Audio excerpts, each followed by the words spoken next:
do you really like the idea of meditating? Maybe even think you should be meditating, but perhaps...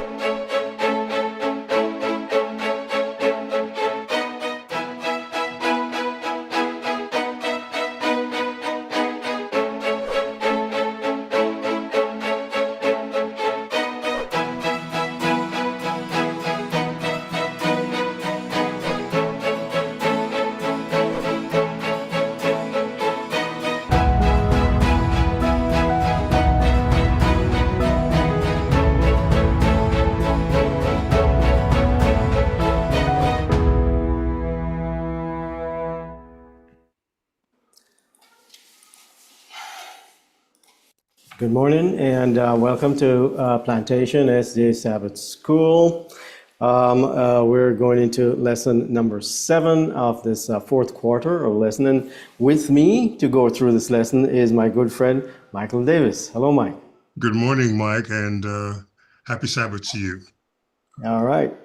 So as we're going into this lesson, just need to remind you that you can join us on or with the app that we have, which is, our Sabbath School app. It has every quarter, children's quarter, everything in it. You don't have to search too far. You can carry it around with you wherever you go, right? And I'll tell you, you can actually have lessons from previous lessons before this and everything else. So that is one of the advantages of having the app. So before we go into the lesson, let's just have a word of prayer. Mike, you want to do us the honor? Yes, thank you. Father, we thank you so much for your Sabbath. And dear Lord, there's so much to unpack in this lesson. We ask, Lord, that you will steer us and guide our thoughts and our words as we present your word, as we present you your truth. And may whatsoever is said and done here today be said to your name, to your honor, and to your glory. This is our prayer in your name. Amen. Amen. Amen. All right. So here we are at this fourth quarter lesson. And let's just have a little bit of a recap of what we've done so far, right? And one of the things that we have is in our recap in lesson number 1, we have a new leader inaugurated, which is Joshua. We have Israel now given an opportunity to again enter the land of Canaan. All right. And so with that, they were, now going to do it the right way, because previously they had actually thought that they wouldn't be able to take those giants that were in the land and had balked at God's command, and therefore lost that opportunity, went around the desert for 40 years. Then in lesson 3, we see that God actually establishes memorials for pivotal moments in people's salvation history. So, as they crossed the Jordan, they took up stones, put them as memorials, and God has established some memorials even in Egypt. The Passover, for example, as a memorial. And then we have the memorial of communion for, Jesus' death. As Jesus said, as you do this in remembrance of me. So we looked in lesson 3 at the memorials that God actually establishes. And then we understand the war behind all these conflicts, the whole reason behind why even today, why we have all these things happening. And why it happened there in Israel, that there is indeed an enemy, and that Jesus operates now as the commander of the Lord's army with Joshua. This is now in as he's about to go to Jericho, and this is in Joshua 5. Previous to that, Jesus operated as the messenger, the angel of God, and that was for Moses to take a message or messages to the Pharaoh in Egypt, and Jesus then was the angel of God. And in this case, Jesus is the commander of the Lord's army. In lesson 4, lesson number 5, we have God as the ultimate strategist. He's the captain. He's the protector of the people. He's the one that fights for us. This is something we had to learn even in our daily lives, that God actually does the hard work for us. Sometimes we just have to be patient and wait on him. And then in lesson number 6, last week's lesson, we see that because of one man's greed and sin and rebellion, the entire encampment, the entire nation of Israel suffered. And so that is where we are now. That was dealt with in a pretty distinct and harsh way, according to our standards, but a necessary way. Wouldn't you agree? Yes, I would agree. I would absolutely and totally agree with that. Correct. Yeah. So now we're going into lesson number 7, worship in a war zone. What is this about? Well, you know what? I really want to make, even before we start that, not necessarily a moral equivalency, because this is not what that is. But I want to share with you the parallels of what ended in lesson chapter 6 and what we find in lesson in chapter 7, how one man's sin made it impossible for the nation to move forward. And now when they're moving forward, everyone is moving forward together. Okay. When I saw that, it's almost like conflicting, but it's not. Again, it's not a moral equivalency. It's just how God moved that nation forward, and how how vulnerability was necessary before victory. I'm still wrapping my head around that one. Yes.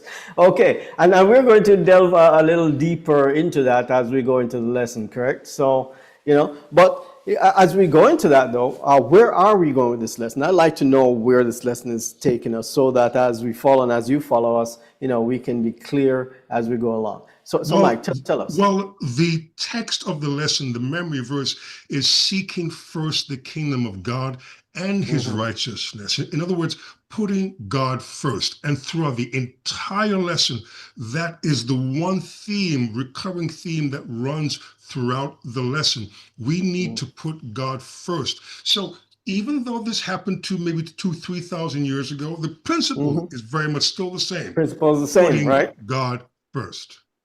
Even some of the memorials are the same. Yes. Right? Yes.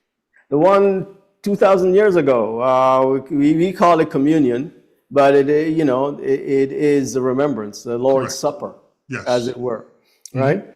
So here we have seek ye first the kingdom of God. They go all the way to the New Testament just to show how contiguous God's plan is from beginning to end. He's not really changed. No. People think it's a rough God in the Old Testament and a very loving, everybody come to me, including, if you want to do sinful things, I'm such a loving God, I won't even strike anyone.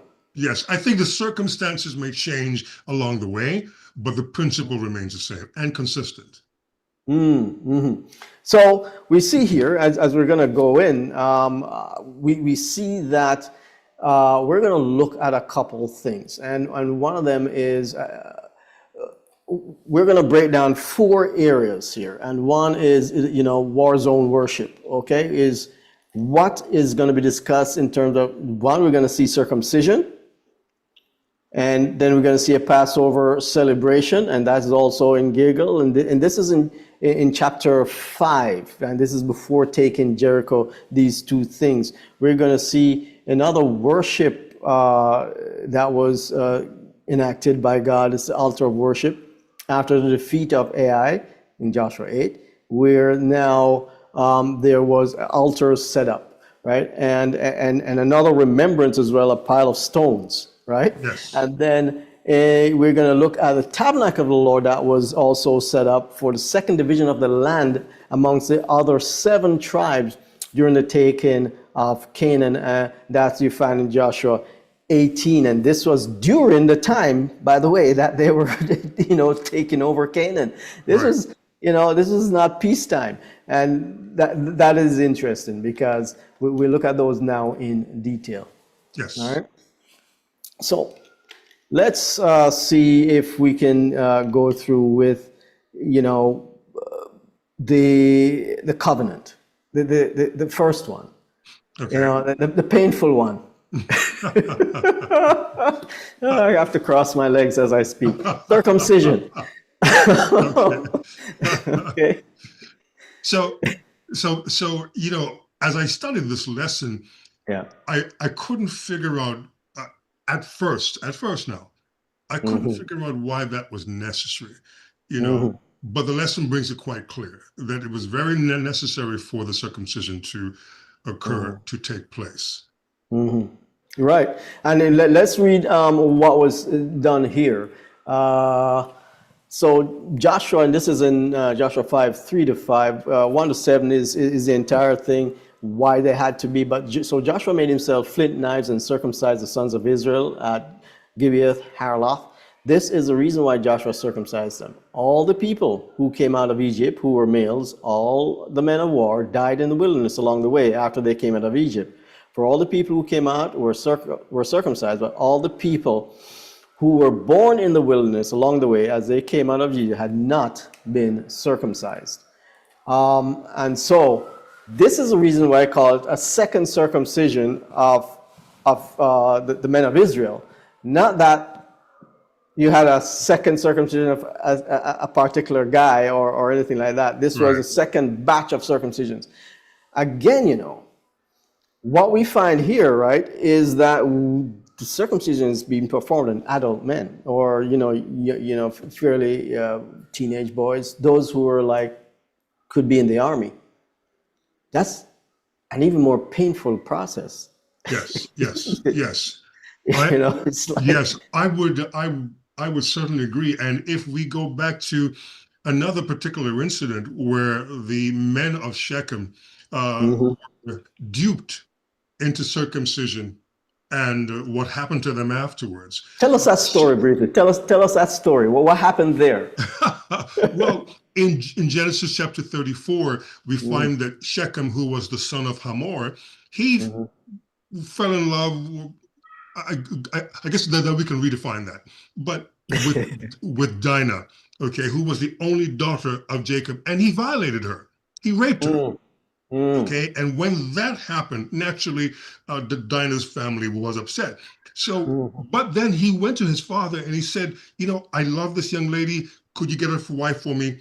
And then the brothers said, no, hold up, no, we can't do that. You have to get circumcised first, and then you can get married. Why don't all of you men get circumcised? All of the men, everyone.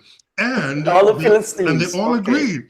Yes. Now, what happened was it made them vulnerable for 3 days. They were inoperable. They could not defend themselves for at least 3 days. And in that time period, we had Simeon and Levi went and killed them all. Because they took advantage of that and just decimated everybody. Absolutely. So circumcision makes you very vulnerable in terms of defending yourself. You're physically not able to do that until interesting. So that's the story there.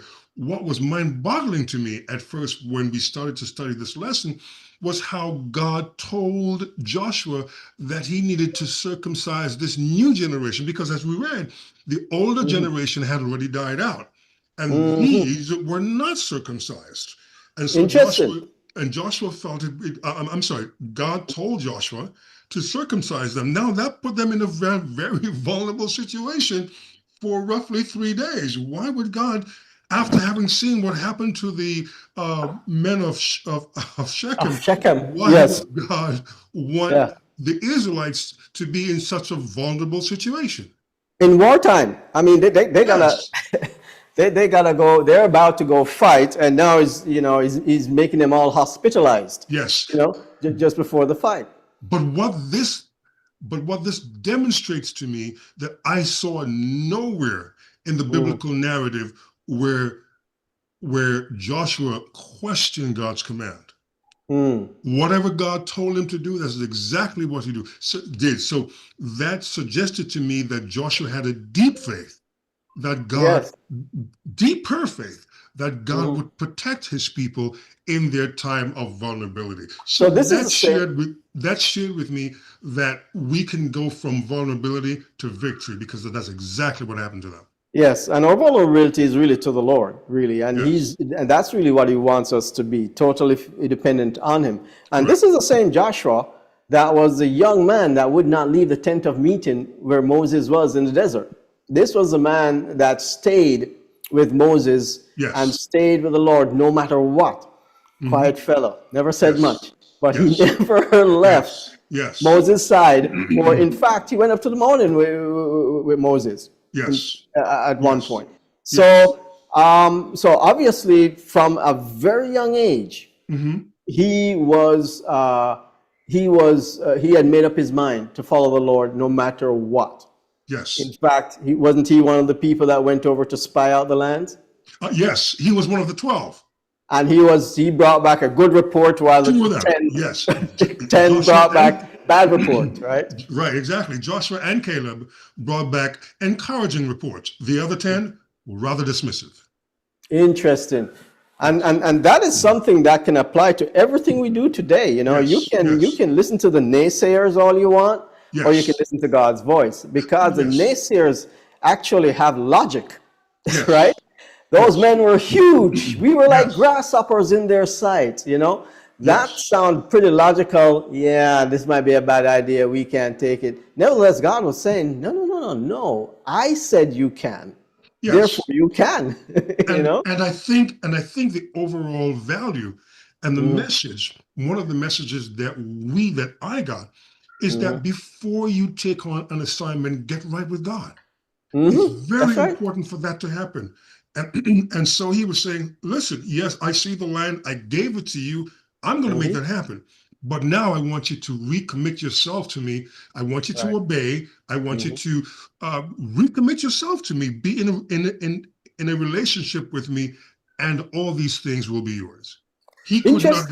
He could not have a nation of people based upon disobedience and still Right. give them the promises.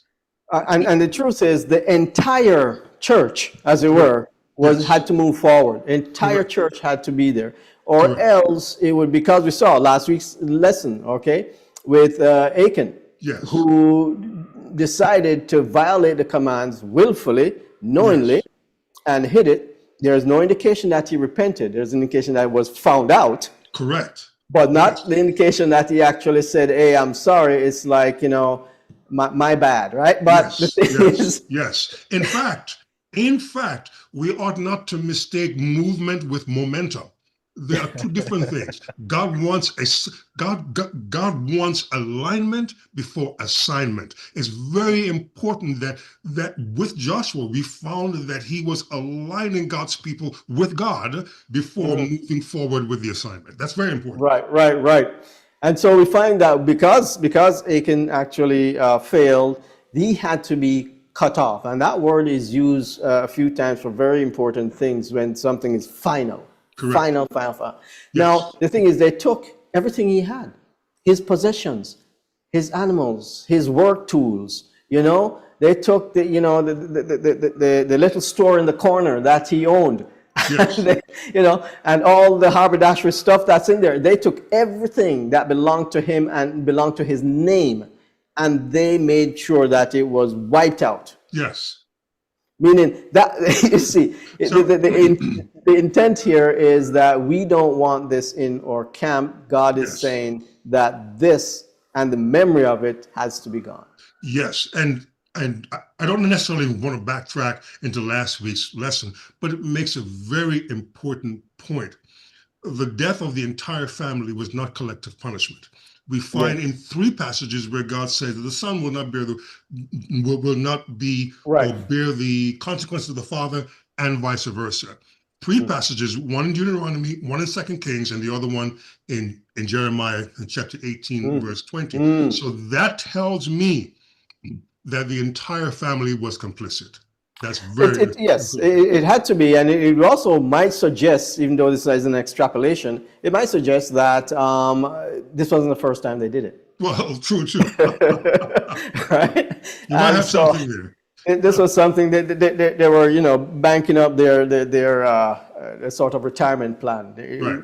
It didn't involve God at that point, Okay. But interestingly, in this circumcision thing, though, and by the way, remember that Jesus, when he was actually about to perform a miracle on who is it, in the house, he actually asked the people, to those who didn't believe, to just get out of the Leave, house, yes, to leave, meaning that he wanted a contiguous people of faith yes, around. yes, And this is what he's building, a nation of faith. Again, you remember that these people just came out of Egypt, and even after 40 years, he's still educating them. God is still teaching them how to, 400 years of slavery, 400 years forgetting everything, including all the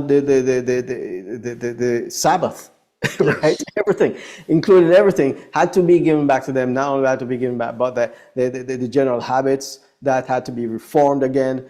It's not going to just take 40 years yes, to compensate for 400 yes. years, because bad habits come quicker, stay longer. Good habits, you have to work at them. And same, and the very same thing with Moses. He had to unlearn a lot of the things that he had learned in Egypt. And so That's right. God felt it was important for his children to unlearn a lot of the bad habits that they had picked up along the way. But here's my thing, though, with circumcision, and then we leave that. Yes. It would seem like they were supposed to have circumcised those men now as babies, because Moses had a command in the desert. The Lord spoke to Moses, saying, "Speak to the people of Israel, saying, if a woman conceives and bears a male child, then she shall be unclean 7 days. And on the 8th day, the flesh of his foreskin shall be circumcised." Right. This is in the desert. Would suggest that one got missed. And that's true for an entire generation. For an entire generation, that one got missed by Moses, right? Which other time did Moses miss a circumcision? Well, yeah, I think we can extrapolate that. Right. We may have to dig a little deeper into that. But it was the entire nation, because the Bible is very clear. Yeah. Those who had come out of Egypt, Were not. There were the amount of Jews that came out, or Israelites that came out of Egypt with Moses, was over 600,000. You have Right. more than 500,000 people that came out of Egypt. You understand what I'm saying to you? So even the foreigners had to be circumcised, by the way. Whoever joined with Israel had to be circumcised. Absolutely. Okay. And so it was very important that the Bible is quite clear. It's not silent that those people that came out of Egypt, all of them died off. Right. So circumcision is something that needs to be continual. Okay. From father to son and so on, from grandfather. How is it that a whole generation was missed and they were not circumcised? So here it is. What I'm saying here is that Moses, may have had an issue with bandwidth and being able to do certain things, because when he got the command from the angel of the Lord at the burning bush, on his way back, he may have diverted to do some business, whatever, but Zippor came to him and said, "You didn't circumcise our child. You weren't here for the circumcision." Correct. And it says, the scripture says that God was about to kill Moses because of that. Yes. Right? So his wife saved him. His wife saved him. So you have a bit of a habit. It may follow you for a while, because now it affected the entire nation. He was supposed to tell him, "Hey, on the 8th day circumcised." But if these men who were born in the desert, all right, arrived on the other side of Jordan, were not circumcised, it would mean that this command was not followed again. Moses has an issue with the whole story. It's like men and knowing the anniversary date. I mean, it may have fallen at his feet, even from the beginning, because he had 2 sons and his wife had to. "So thou art a bloody man," she said, "and you did not do what you were supposed to do." And remember, she wasn't even from Israel. She was a Midianite. Okay? She was a Midianite, yeah. Right. And so if she could say that to him, think about what that he not. So all of that stuff got lost beneath the radar.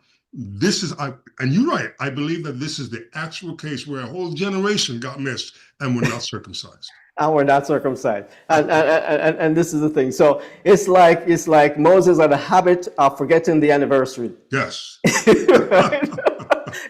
Like us, of course. Yes. So anyway.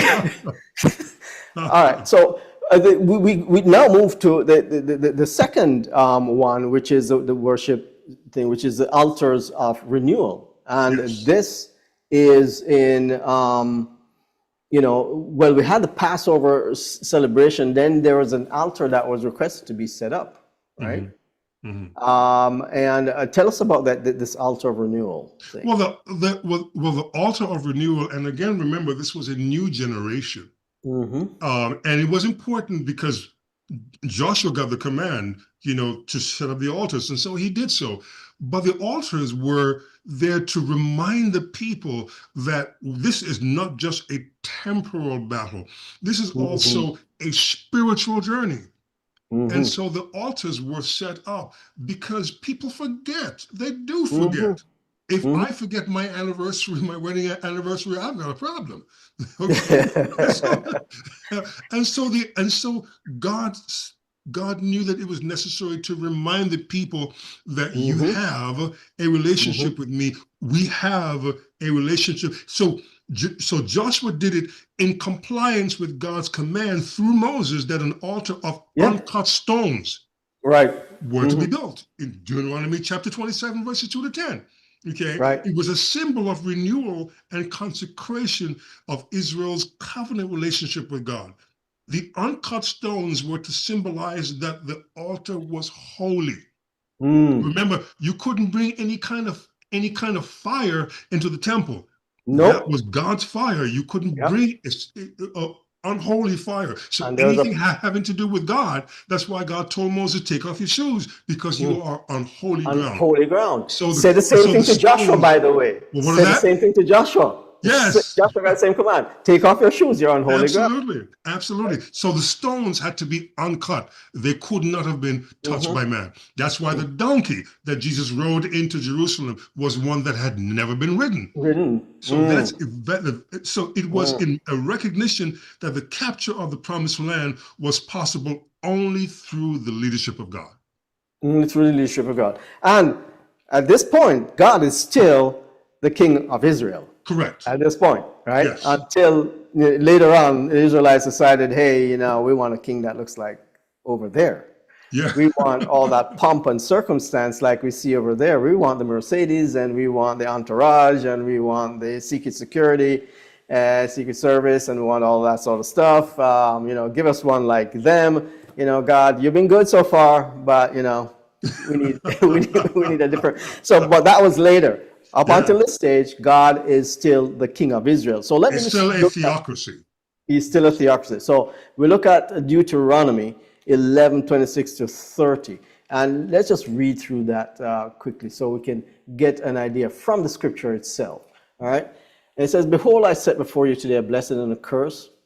The blessing if you obey the commandments of the Lord your God, which I command you today, and the curse if you do not obey the commandments of the Lord your God, but turn aside from the way which I command you today, to go after other gods which you have not known. Now it shall be, when the Lord your God has brought you into the land which you go to possess, that you shall put the blessing on Mount Gerizim and the curse on Mount Ebal. Are they not on the other side of the Jordan toward the setting sun in the land of the Canaanites who dwell in the plain opposite Gilgal, beside the terebinth trees of Moriah?" So he gave specific instructions, and these instructions, were given to Moses and then carried out by Joshua. Right. And so Joshua has been pretty much more faithful almost than Moses. I mean, I think Joshua is sort of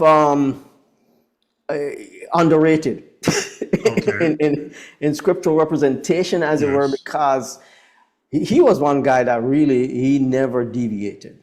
Yes. Just never deviated. And in fact, I think there were a couple of times where there was rebellion against Moses, and they said, "Listen, you brought us out here for this. You might as well go back." Okay. I don't quite remember, and I may be wrong, but I don't quite remember if there was any kind of rebellion against Joshua in the very same way that there was against Moses. I could be wrong. They followed. They did follow Joshua, and and his commands, even his edicts of execution, were carried out, with a snap. So Right. these are things where, we find that Joshua was actually acting in accordance with God. But then we look at some of the phrasing here. It says, "It shall," basically, "Behold, I set before you today a blessing and a curse."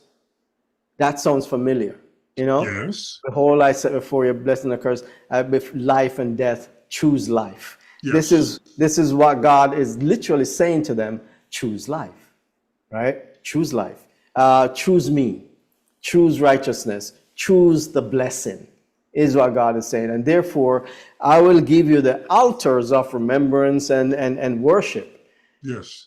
And so that you can, remember that what it is to have life, what it is to struggle for today, so you can have a bright future tomorrow. Yes, I think also what the lesson on the altars really tell us is that consecration goes before conquest. There is so much in life that when the pastor says seek ye first the kingdom Hmm. of God, it Hmm. means that this should become a lifestyle, not an event. And so it's important to put God first.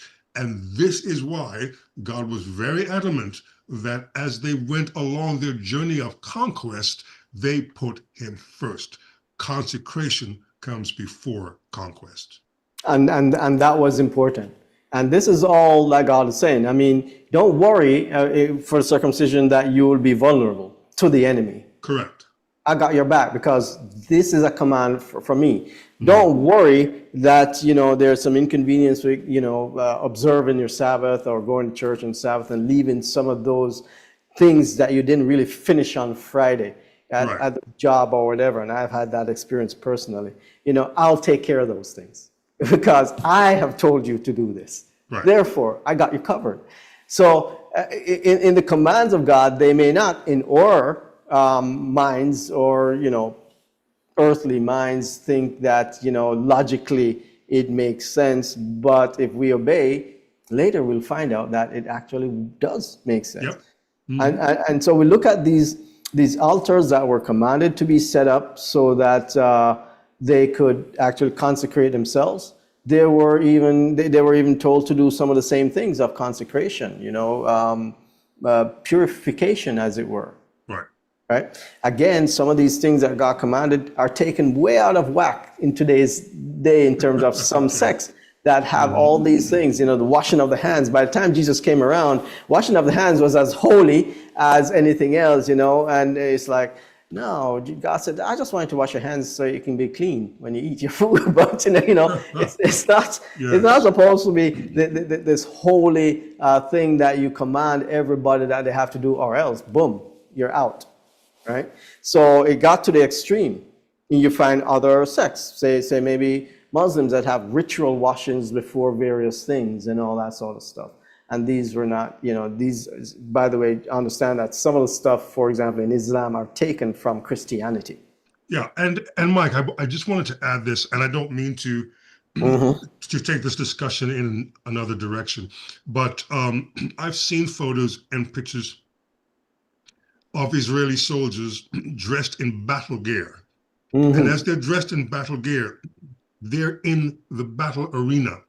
But time is taken out for prayer, and they're dressed in their talib, they're dressed in their shawl, their guns are nearby, okay? Yes. But they are in prayer, Right. and so on and so forth. So this reminded me of what we're studying this week, how much it is important to go with God through life, through everything, because life in itself really is a battle.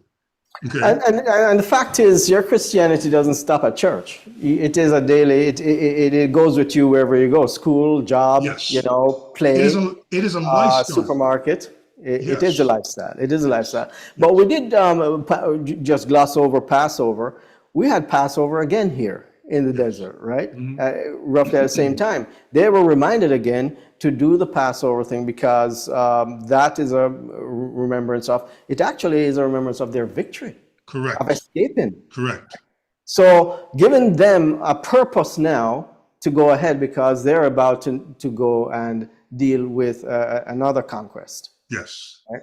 Yes. And so this is something, prepare yourselves. Remember the Passover. Do this, and because it signifies your victory over the enemy. It Yes. And not signifies only your that, they salvation. needed, and even it comes a little later. These Hmm. were public demonstrations. These were Hmm. public um, events that Hmm. everyone got involved in, because it was for the people to remember. This was not just Right. one person or one husband, one child Yeah. or one. This Mm. was for everybody, and Right. so shared experiences gives you shared. There's a word that I'm looking for: reinforcement. If, Right. if, Right. if I can use Hmm. that term, fundamental values need Right. public reinforcement. That That's is correct. very important. That's correct. And in fact, it harkens back to what, God's saying, basically these are things, how is it then when you do these things that people say that I am your God, that this is a great God, this is a wonderful God. It says in Deuteronomy 4:5-9, surely I've taught you statutes and judgments, and just as the Lord my God commanded me, that you should act according to them in the land which you go to possess. Therefore be careful to observe them, for this is your wisdom, it's your Mhm. understanding in Mhm. the sight of peoples who will hear all these statutes and say, surely this great nation is a wise and understanding people. For what great nation is there that has God so near to it as the Lord our God is to us, for whatever reason we may call upon him? God is actually using this as an evangelistic tool. Right. Yes. Okay? And the people, he doesn't leave it up to their imaginations. He tells them why. He says, this is something that will show to other people, to yourselves, your own group, what it means, that there is a God here. This also shows to the other nations. It says, surely this great nation is a wise and understanding people. Meaning other nations will say that of Israel as, Yes. as they go through. This is important. By the way, that was Israel of then. The Israel of today is a nation state that has not really any connection to that, but Right. just so we Yes. know that. Okay. That's a different and My that's a different topic. But now you see what happened between Mount Gerizim and Mount Ebal. interesting names. Yeah. Yes. Okay. And that the people was to stand on one side, were to stand Hmm. on Mount Ebal, near Mount Ebal, and the other one, and the other half of the people were to stand near Mount Gerizim. And Hmm. what was that in recognition of? What was that a reminder of? And I'm Tell wondering, us. why do they need to go through that? Tell us. No, you know what? Give us the application When because it's important because we can sound like historians here, and that is really of very little value. What yes, is the meaning? yes. Now there are some celebrations that are public. Okay. Hmm. Now, when I got married, my wife and I signed our marriage papers and so on and so forth. We have a Hmm. marriage certificate. Now, we don't have these marriage certificates hung up on our house door for everybody passing by to see. But if somebody asks us for our marriage license, we can We find it have and it. produce it. Okay. Mm. Now, in this particular issue, the gathering of the Israelites between Mount Ebal was a public demonstration of God's covenant with Hmm. his people. One was to remind them of the blessings of obedience, and Hmm. the other was to remind them of the curses of disobedience. It was a Hmm. public declaration that they had that now they don't meet there today. Hmm. Right. I can share that with you, okay? But back then, it was a public declaration of their relationship with God. It was akin to a wedding or baptismal ceremony, a public declaration of an inward commitment between God and man. The law was to be written to prevent forgetfulness. in much the same way that a marriage or baptismal certificate were physical reminders of a spiritual and marital relationship. And so that was the relationship. Because remember, God said to his people, I am your husband, you are my bride. Right. That's Okay. right. And so we have boundaries. We have boundaries. As a married man, I have boundaries. Absolutely. Okay. And so that was what the covenant was really all about. And if I go outside of those boundaries, my wife and I have a problem. The marriage would probably dissolve. Okay. And so this was what really, and if we go back to the book of Deuteronomy, the first 14 chapters are the blessings, the rest are what happened to you if you do not obey. So that was the Interesting. demonstration on Mount Gerizim and Mount Ebal. Right. And in reality, this is not, God meting out punishment or rewards as such. This is God saying, you follow me here, you will be good. Yes. You don't, the enemy gets you. Yes. It's as simple as that. Because we kind of keep forgetting there's an enemy here.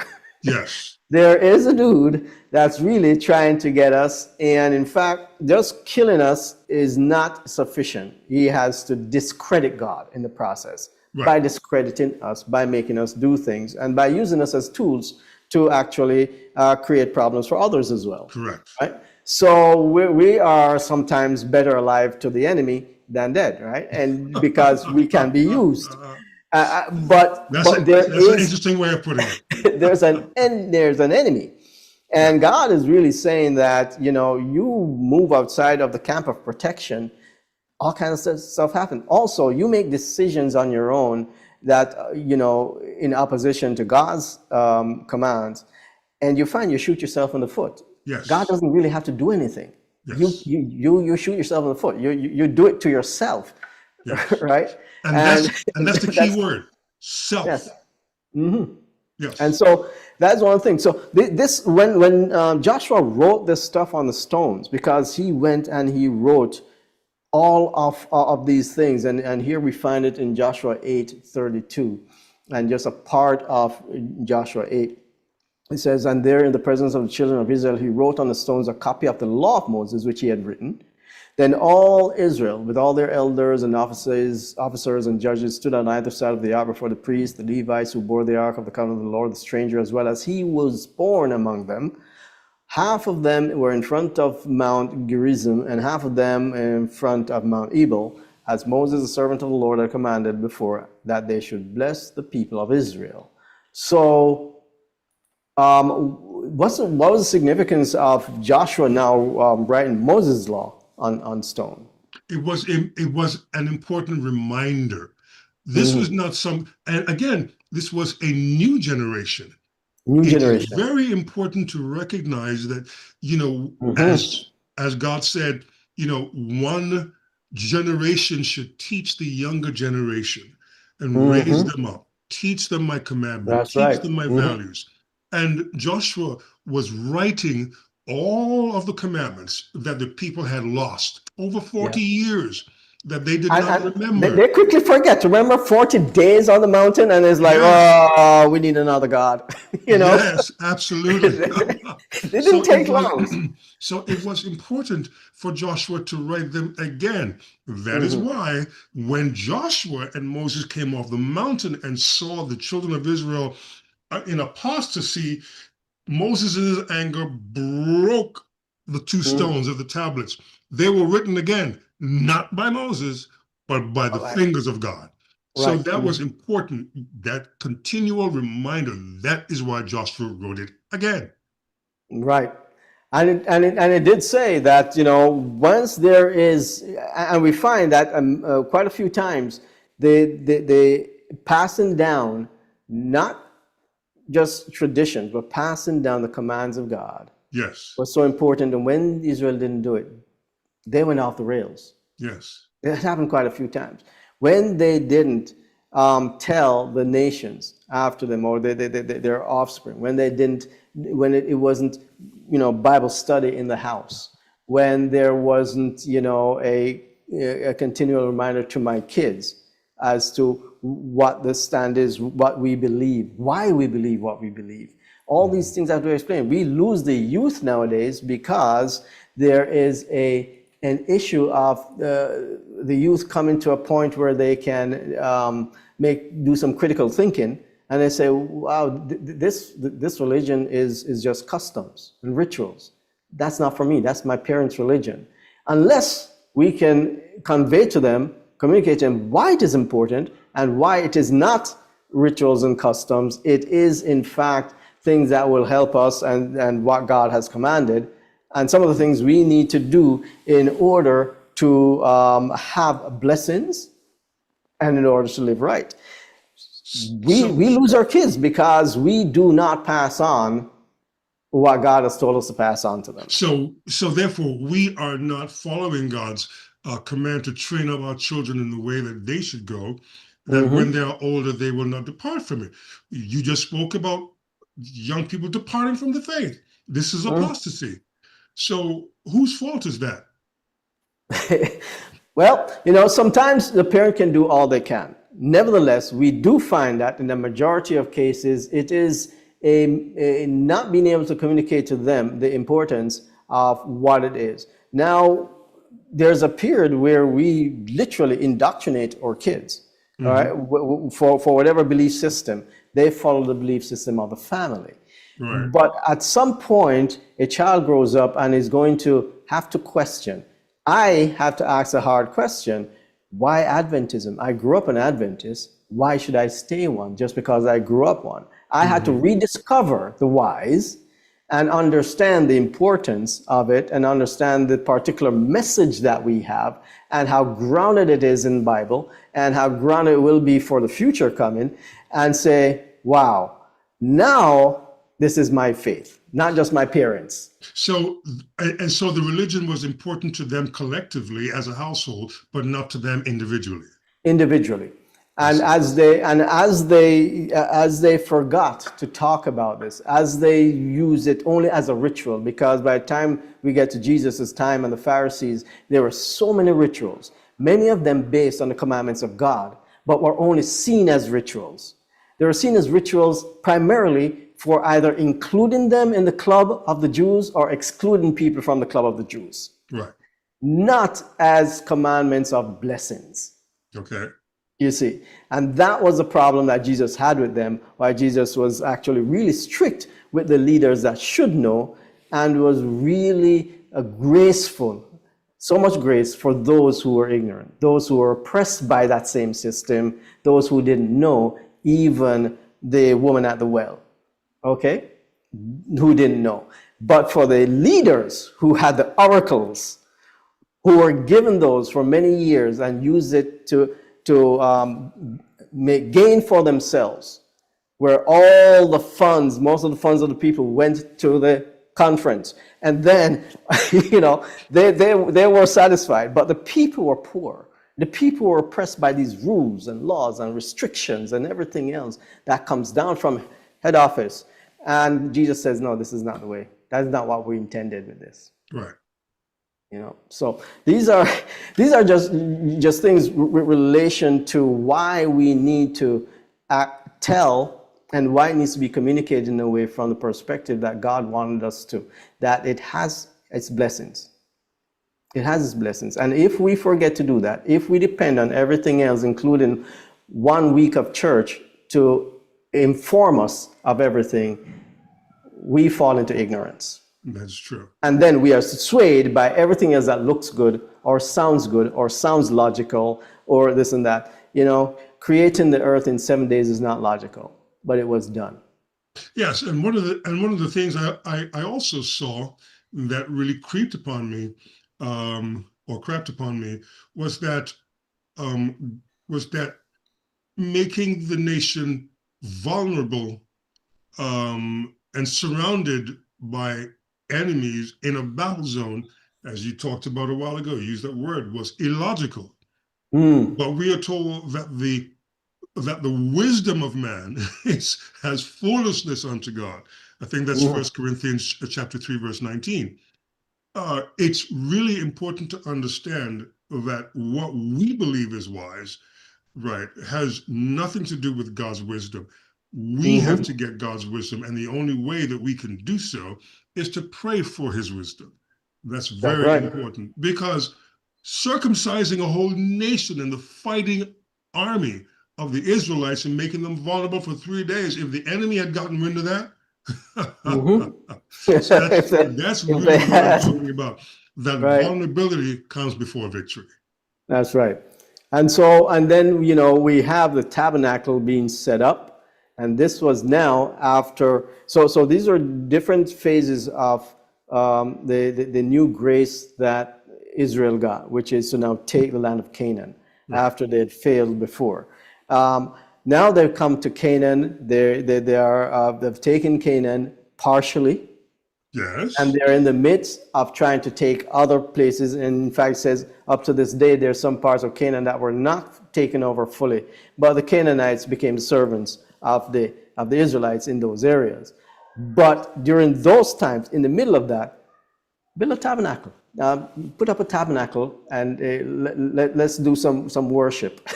Right? It's like, Yes. Yes. God, we are in the middle of A fighting battle here. zone. Yeah, I mean, can it wait? No, God says no. And again, as to your point there, Mike, is that this would be a vulnerable time, wouldn't it? Correct. You know, Yes.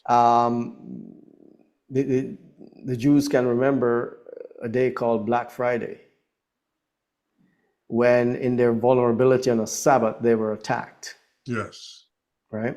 That will forever be, in their minds. But when God says that you do this, he says, I've got the rest covered. And that's a big difference. This is a commandment of God, right? That you actually create this assembly, and there is a worship and there's a tabernacle, and you divide up the land, for the rest of the 7 tribes who did not. Because Canaan was divided up from in the desert. Yes. Right? Moses said this piece, because they were looking as if it was already done, even though they've not even crossed the Jordan yet. It was already done. So this piece goes to this person, this piece goes to that person, and of course, bandwidth issues. Remember, I mean, even Moses' dad, father-in-law, had to come tell him, listen, man, you're burning the candle at both ends. You may need to step back, delegate some people. There are competent people here. You're not the only one that knows everything. Go visit your wife and kids. They're here. They're waiting on you, and you're here from morning till night. Telling people how to operate and being a judge. But there are other judges, so he designated that. So bandwidth issue. But we come back to the tabernacle of setting that up to divide up now the rest of the 7 that were not yet given a portion, and this is what they're doing. They're saying now this is to be divided up. Again, they're still in the battle. They haven't even taken the rest of the plan into place yet that they're dividing up. Right. Right? And so, and that took faith. That took not only that, a commitment, as if it was already done. Yes. And our man's moment, and in this story, man's moment of vulnerability is God's opportunity for strength. And a lot of the times we get into situations where, if we could see the end from the beginning, we wouldn't need faith. Right. And so the thing for us to remember, one of the themes of this great lesson is that no matter what we're going through, God is there. Because God says, you go to the river, I'm there. You go to the fire, I'm right there with you. And so this was what Joshua demonstrated with the children of Israel, that God was with them. This is the lesson that Joshua wanted to give to the Israelites, that put him first. And we ought to do the same thing, to put God first. And that's the lesson for us. And a lot of times we get up in the morning, and sometimes I am remiss. My work, I get up at 3 o'clock in the morning. Okay. I have to be to work by 5:30. I don't like to rush, so I get up early. But in that time period, there ought to be a moment for God. I remember this book written by Matilda Andros. It's called Alone with God.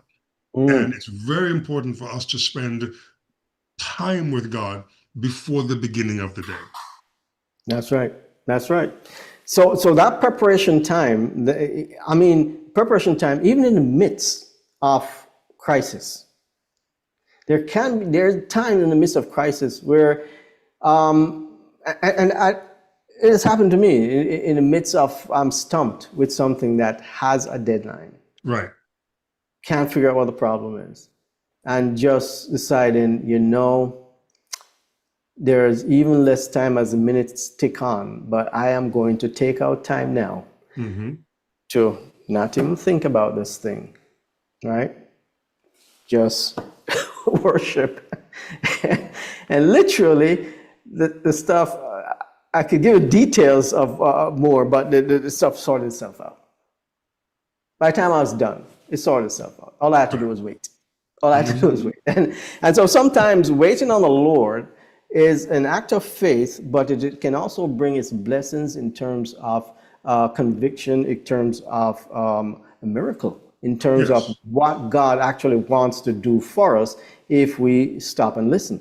This is something that God is actually teaching us today, and we still have a problem learning it because we're in a society where every minute is filled with something mostly entertaining nowadays, right? Well, that's true. I would agree with that. But also, we live in a very individualistic society.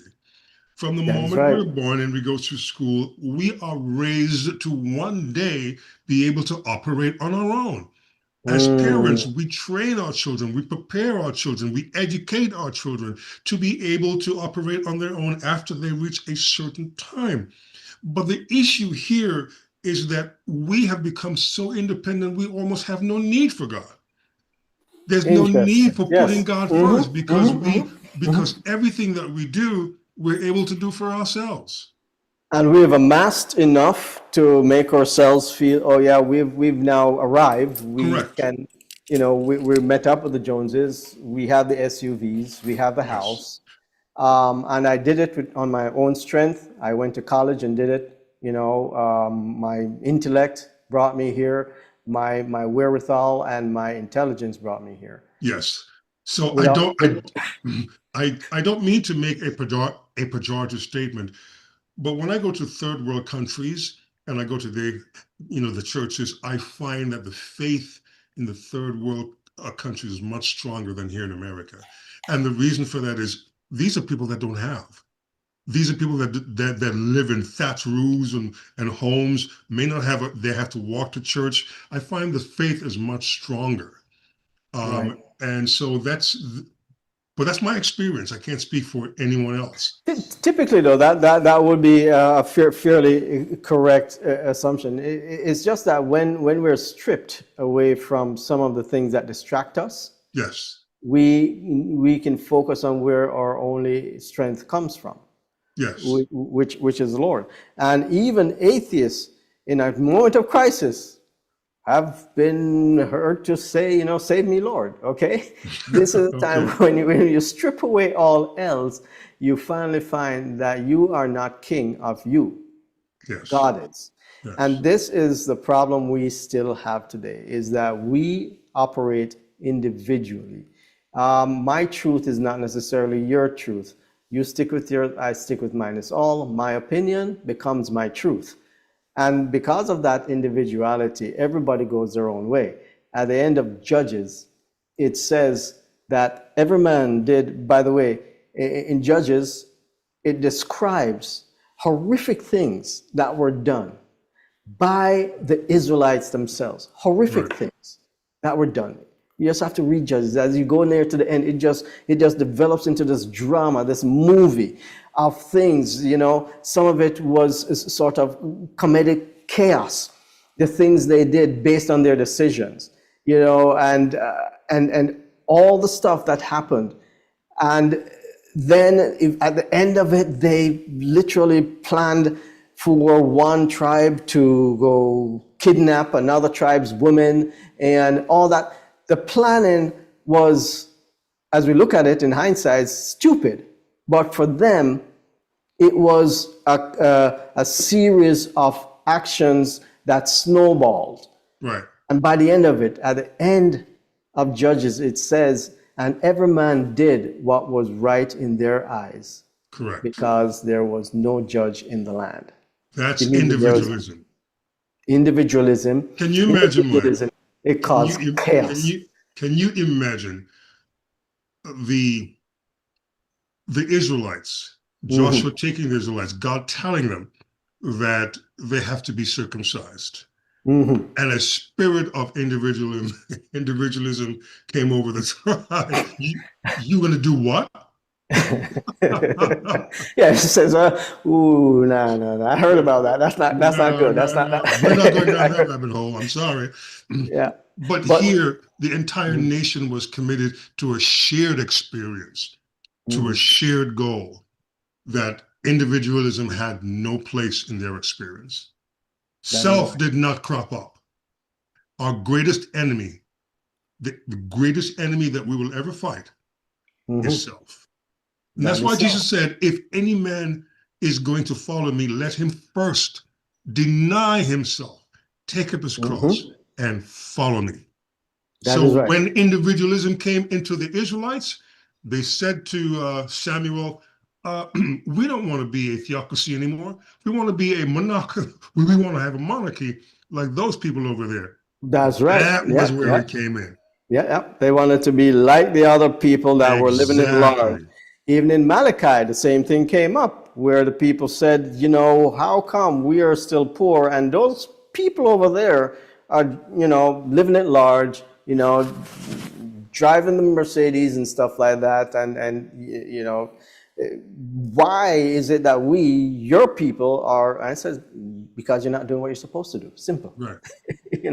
And so when we know to do it, we are supposed to, and God holds us a little bit more accountable for that. Yes. In fact, the description of sin never included literally an enemy.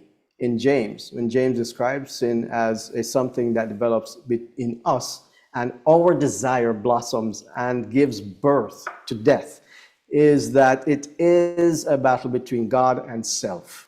Right. That is typically sin. And the Ten Commandments, if you look at it, breaks down into, are you going to do this for God and others? Are you going to do this for self?